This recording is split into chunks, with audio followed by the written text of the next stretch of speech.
வணக்கம் மக்களே, நாம் இன்னைக்கு பார்க்க போகிறோம் முக்கியமான வேலைவாய்ப்பு என்னன்னா நம்ம இந்தியன் கோஸ்ட் கார்ட்லேருந்து வந்திருக்க ஒரு சூப்பரான ஜாப் நோட்டிஃபிகேஷன் தான் நம்ம இந்த வீடியோவில் பார்க்கலாம். அதற்கு முன்னாடி நம்ம சேனலை இன்னும் சப்ஸ்கிரைப் பண்ணிக்கலன்னா மறக்காமல் சப்ஸ்கிரைப் பண்ணிவிட்டு பெல் ஐக்கானை கிளிக் பண்ணிக்கோங்க.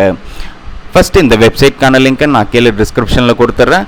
ஜாயின் இந்தியன் கோஸ்ட் கார்டு அப்படின்னு சொல்லிட்டு இந்த வெப்சைட்கான லிங்க் இருக்கும். ஸோ இதை ஓப்பன் பண்ணிங்கன்னா உங்களுக்கு ஜாயின் ICG as ஆஃபீஸர்ஸ் அப்படின்னு இருக்கும். இதை கிளிக் பண்ணிங்கன்னா உங்களுக்கு இந்த மாதிரி ஒரு பேஜ் ஒன்று ஓப்பன் ஆகும். ஸோ இதில் வந்து online registration for assistant command 2027 batch will be available அப்படின்னு இருக்கும். ஸோ இங்கே கிளிக் ஹியர்னு இருக்கும். இதை கிளிக் பண்ணிங்கன்னா உங்களுக்கு இந்த மாதிரி ஒரு PDF ஒன்று ஓப்பன் ஆகும். ஸோ இந்த PDF பார்த்தீங்கன்னா ஃபுல்லாக இங்கிலீஷில் இருக்கும். ஸோ 16 பக்கங்கள் கொண்டது. ஸோ இதை நான் ஷார்ட் பண்ணி உங்களுக்கு தமிழில் நான் டிரான்ஸ்லேட் பண்ணி நான் உங்களுக்கு கொஞ்சம் எக்ஸ்ப்ளனேஷன் கொடுக்குறேன். ஸோ ஃபஸ்ட்டு வந்து பார்த்தீங்கன்னா இதுக்கு வந்து முக்கிய தேதிகள் ஆன்லைன் விண்ணப்ப தொடக்க தேதி பார்த்தீங்கன்னா 8 ஜூலை 2025 உங்களுக்கு ஆன்லைனில் ஸ்டார்ட் ஆகும். உங்களுக்கான அப்ளிகேஷன் ஃபார்ம்ஸ் வந்துட்டு இது வந்து என்னைக்கு முடியும்னு பார்த்தீங்கன்னா 23 ஜூலை 2025 உங்களுக்கு முடியும்.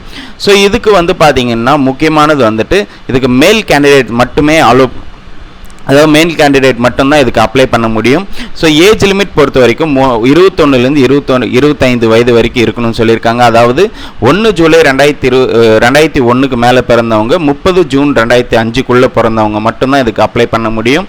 ஸோ இதற்கு வந்து பார்த்தீங்கன்னா உங்களுக்கு ஆல்ரெடி இராணுவம், கடற்படை, விமானப்படையில் இருக்கிறவங்களுக்கு வந்துட்டு 5 ஆண்டுகள் வயது தளர்வு, அதாவது ஏஜ் எக்ஸ்டெண்ட் பண்ணுறாங்க. இதுவே SC ST கேண்டிடேட்ஸ்க்கு வந்துட்டு 5 வருஷம் வந்துட்டு உங்களுக்கு ஏஜ் ரிலாக்ஸேஷன் கொடுக்குறாங்க. OBC கேண்டிடேட்ஸ்க்கு வந்துட்டு 3 வருஷம் ரிலாக்ஸேஷன் கொடுக்குறாங்க. ஸோ மெயின் திங் வந்துட்டு பார்த்தீங்கன்னா எஜுகேஷன் குவாலிஃபிகேஷன் பொறுத்த வரைக்கும் இந்த வேலைவாய்ப்பு 2 வகையாக கொடுக்குறாங்க. GD 1, அதுக்கப்புறம் டெக்னிக்கலில் ஒன்று கொடுத்துருக்காங்க. ஸோ GD பொறுத்த வரைக்கும் நீங்கள் 10th அல்லது 12th நீங்கள் முடித்தவங்க, அதாவது 10th 12th முடித்தவங்க ப்ளஸ் வந்துட்டு நீங்கள் 10th 12th டிகிரி முடித்தவங்க இந்த வேலைவாய்ப்புக்கு தாராளமாக அப்ளை பண்ணிக்கலாம். ஸோ 12th வந்து கண்டிப்பாக வந்து உங்களுக்கு மேக்ஸ் அண்ட் ஃபிசிக்ஸ் கண்டிப்பாக இருக்கணும்னு சொல்லியிருக்காங்க. அதே மாதிரி வந்துட்டு டிப்ளமோ முடிச்சிருந்தீங்கன்னா டிப்ளமோவில் உங்களுக்கு வந்துட்டு ஃபிசிக்ஸ் அண்ட் இது மேக்ஸ் இருக்கணும்னு சொல்லியிருக்காங்க. அதுதான் வந்து உங்களுக்கு GDக்கு வந்து தகுதியான இதுதான் சொல்லியிருக்காங்க. அடுத்து வந்து டெக்னிக்கல் பொறுத்த வரைக்கும் நீங்கள் இன்ஜினியரிங்கில் வந்துட்டு கடற்படை, கட்டிடக்கலை, இயந்திரவியல், கடல்சார் தானியங்கி, மெக்கட்ரானிக்ஸ் இந்த மாதிரி நீங்கள் முடிச்சிருந்தீங்கன்னா தாராளமாக நீங்கள் அப்ளை பண்ணிக்கலாம். ஸோ இன்ஜினியரிங் கேட்டகரியில் இருக்கிறவங்களுக்கு நீங்கள் மெக்கானிக்கல் முடித்தவங்க தாராளமாக இந்த வேலைவாய்ப்புக்கு நீங்கள் அப்ளை பண்ணிக்கலாம். அடுத்து வந்து எலக்ட்ரானிக்கல் முடித்தவங்களும் இந்த வேலைவாய்ப்புக்கு நீங்கள் அப்ளை பண்ணிக்கலாம். ஸோ எலக்ட்ரிக்கல் இது பண்ணவங்க நீங்கள் தாராளமாக அப்ளை பண்ணிக்கலாம். ஸோ மெயின் இது வந்து சொல்லியிருக்கிறது வந்துட்டு மேக்ஸ் அண்ட் ஃபிசிக்ஸ் கண்டிப்பாக 12th நீங்கள் முடிச்சிருக்கணும். அப்போ தான் வந்து இந்த வேலைவாய்ப்புக்கு நீங்கள் அப்ளை பண்ண முடியும். ஸோ இதுக்கு வந்து வேகன்சி லிஸ்ட்டு பார்த்தீங்கன்னா GDக்கு வந்துட்டு 140 வேக்கண்ட் கொடுத்துருக்காங்க. டெக்னிக்கலில் வந்து 30 வேக்கண்ட் கொடுத்துருக்காங்க. ஸோ டோட்டலாக 170 வேக்கண்ட் உங்களுக்கு கொடுத்துருக்காங்க. ஸோ இதுக்கு வந்துட்டு எப்படி செலெக்ஷன் ப்ராசஸ் இருக்குன்னு பார்த்தீங்கன்னா ஃபஸ்ட்டு வந்துட்டு 100 மார்க்ஸ் வந்துட்டு காம்படிட்டிவ் பேஸ்டு எக்ஸாம் உங்களுக்கு நடக்கும். ஸோ 100 மார்க்ஸ் வந்துட்டு உங்களுக்கான கம்ப்யூட்டர் பேஸ்டு எக்ஸாம் நடக்கும். ஒவ்வொரு கொஷினுக்கும் 4 மதிப்பெண் கொடுப்பாங்க. தவறான பதில் கொடுத்தீங்கன்னா 1 மார்க் வந்து மைனஸ் பண்ணுவாங்க. ஸோ தேர்வு காலம் பொறுத்த வரைக்கும் 2 மணி நேரம் இருக்கும்னு சொல்லியிருக்காங்க. ஆங்கிலத்தில் இதில் வந்து இங்கிலீஷில் தான் உங்களுக்கு வந்து இந்த எக்ஸாம் நடக்கும். ஸோ எக்ஸாம் என்னென்ன கேட்பாங்க பார்த்தீங்கன்னா ஆங்கிலம், பகுத்தறிவு அண்ட் வந்து எண்திறன், மேக்ஸ் அண்ட் பொது அறிவியல், அப்புறம் வந்து கணினி திறன், ஸோ பொது அறிவு போன்ற இது வந்து நீங்கள் கேட்குறாங்கன்னு சொல்லியிருக்காங்க. அடுத்து ஸ்டேஜ் 2ல் வந்து பார்த்தீங்கன்னா கம்ப்யூட்டர் பேஸ்டு எக்ஸாம்ஸ் உங்களுக்கு வந்து நடத்துவாங்க. அதுக்கப்புறம் வந்துட்டு இன்டர்வியூ ப்ராசஸும் உங்களுக்கு இருக்கும். ஸ்டேஜ் 3 பொறுத்த வரைக்கும் உங்களுக்கு ஃபிசிக்கல் டெஸ்ட் உங்களுக்கு நடத்துவாங்க. 4-5 நாட்கள் வந்து நடத்துவாங்கன்னு சொல்லியிருக்காங்க. நொய்டாவில் வந்துட்டு உங்களுக்கு நடத்துவாங்க.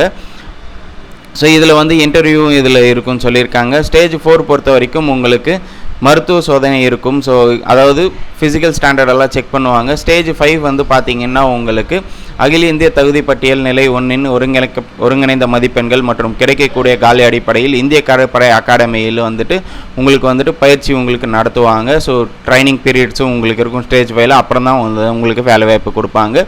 ஸோ இந்த வேலைவாய்ப்புக்கு நீங்கள் அப்ளை பண்ணுறதுக்கு விண்ணப்ப கட்டணம் பொறுத்த வரைக்கும் நீங்கள் 300 ரூபா பே பண்ணுற மாதிரி இருக்கும். இதே SC ST கேண்டிடேட்ஸ் ஆனீங்கன்னா நீங்கள் பே பண்ண தேவையில்லை.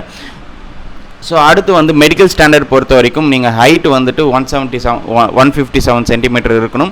ஸோ வெயிட் இதுக்கேற்ற மாதிரி 157 சென்டிமீட்டருக்கு ஏற்ற மாதிரி நீங்கள் இருக்கும். மார்பு வந்து பார்த்தீங்கன்னா விருந்த நிலையில் 5 சென்டிமீட்டர் கண்டிப்பாக இருக்கணும்னு சொல்லியிருக்காங்க. கண் பார்வையும் உங்களுக்கான மென்ஷன் பண்ணியிருக்காங்க. ஸோ இதை பார்த்துக்கோங்க. ஸோ இதெல்லாம் நீங்கள் ட்ரைனிங் வந்துட்டு பார்த்தீங்கன்னா உங்களுக்கு ஐஎன்ஏ வந்துட்டு எழிமலாவில் வந்துட்டு உங்களுக்கு இருக்கும். கடற்படை நோக்குநிலை இதுக்கு வந்து பார்த்தீங்கன்னா 44 வாரங்கள் உங்களுக்கு வந்து ட்ரைனிங் இருக்கும். ஸோ அதுக்கப்புறம் வந்துட்டு இந்த ட்ரைனிங் முடித்தோடனே உங்களுக்கான ஃபுல் அதாவது ஆஃபீஸர் கிரேடுக்கு நீங்கள் வந்து மாற்றப்படுவீங்கன்னு சொல்லியிருக்காங்க. ஸோ உங்களுக்கு வேறு ஏதாவது டவுட் இருந்ததுன்னா இந்த வெப்சைட்டில் போய்ட்டு நீங்கள் செக் பண்ணிக்கலாம். இந்தியன் கோஸ்ட் கார்டுக்கான வெப்சைட்டில் போய்ட்டு நீங்கள் இதில் தாராளமாக செக் பண்ணிக்கலாம். இந்த நோட்டிஃபிகேஷன்ஸ்லேயும் உங்களுக்கு கிட்டத்தட்ட நிறையவே இருக்கும். ஸோ இந்த நோட்டிஃபிகேஷன் பார்த்தீங்கன்னா உங்களுக்கான சிலபஸஸ் எல்லாமே இங்கே மென்ஷன் பண்ணியிருப்பாங்க. சிலபஸையும் நீங்கள் பார்த்துக்கோங்க, உங்களுக்கு ஈஸியாக இருக்கும். ஸோ நான் ட்ரான்ஸ்லேட் பண்ணதுனால உங்களுக்கு ரொம்ப ஷார்ட்டாக சொன்னேன், உங்களுக்கு புரிகிற மாதிரி இருக்கும்ன்றதுனால தான் அது சொன்னேன் நான். ஸோ இதில் வந்து என்னென்ன டாக்குமெண்ட்ஸ் வேணும், ஸோ முழுக்க ஆன்லைனில் தான் நீங்கள் அப்ளை பண்ண முடியும். ஆன்லைனில் அப்ளை பண்ணுறப்போ என்னென்ன டாக்குமெண்ட் வேணும்னா 10th mark sheet, 12th mark sheet, graduation mark sheet and வந்து ஒரிஜினல் ப்ரொஃபஷனல் சர்டிஃபிகேட், அதுக்கப்புறம் வந்துட்டு கம்யூனிட்டி சர்டிஃபிகேட், இதெல்லாமே உங்களுக்கு வேணும். ஸோ எல்லா டாக்குமெண்ட்ஸ் வந்து ஆன்லைனில் தான் அப்லோட் பண்ணுற மாதிரி இருக்கும். அப்லோட் பண்ணிவிட்டு நீங்கள் 300 ரூபா ஃபீஸ் பே பண்ணிட்டீங்கன்னா போதுமானது தான். ஸோ இது வந்து நான் ரீஃபண்டபிள் அமௌண்ட் வந்து இதில் வந்திருக்கு உங்களுக்கு. ஸோ ட்ராவல் எக்ஸ்பென்ஸில் எதுவுமே தரமாட்டாங்கன்னு சொல்லியிருக்காங்க. எக்ஸாமினேஷன் சிட்டிஸ் பொறுத்த வரைக்கும் உங்களுக்கு 30 கிலோமீட்டர் ரேடியேஷன்ஸில் இருக்கிற சிட்டியை வந்து தேர்ந்தெடுக்க சொல்கிறாங்க. ஓகே மக்களே, இந்த தகவல் உங்களுக்கு யூஸ்ஃபுல்லாக இருக்கும்னு நான் நம்புகிறேன். இந்த வீடியோவில் உங்களுக்கு ஏதாவது டவுட் இருந்ததுன்னா கண்டிப்பாக கமெண்ட் செக்ஷனில் கமெண்ட் பண்ணுங்கள். இந்த வீடியோவை நிறைய பேருக்கு ஷேர் பண்ணுங்கள், லைக் பண்ணுங்கள். மறக்காமல் நம்ம சேனலை சப்ஸ்கிரைப் பண்ணிவிட்டு பெல் ஐக்கானை கிளிக் பண்ணிக்கோங்க. தேங்க்யூ.